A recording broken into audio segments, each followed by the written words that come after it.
昨天呢，南通啊，外面突然那个漆黑呀、刮大风，然后过了以后，那个启东那边也是漆黑一团，然后南通那边还预警，说有10级以上的雷暴大风。那个是2022年7月26号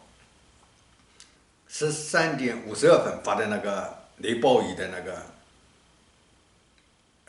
预警，反正有10级以上的雷暴大风啊。我看啊，怎么一回事啊？我看到了海边上，来了一个飞碟啊，海边上来了一个飞碟，啪，直插过去啊，然后兜了一个弯啊，再拐出去啊，一个飞碟啊，直插过去，然后兜了一个弯，再过去，然后兜过的地方反正乌云滚滚的啊，兜过的地方乌云滚滚啊，主要是风大啊，因为它那个快速的过了啊，然后又走了啊，一下子拐过去的时候就引起了风和雨啊，到底为什么过去不知道啊，没有追，我自己没有追它啊，没有追，如果想追也知道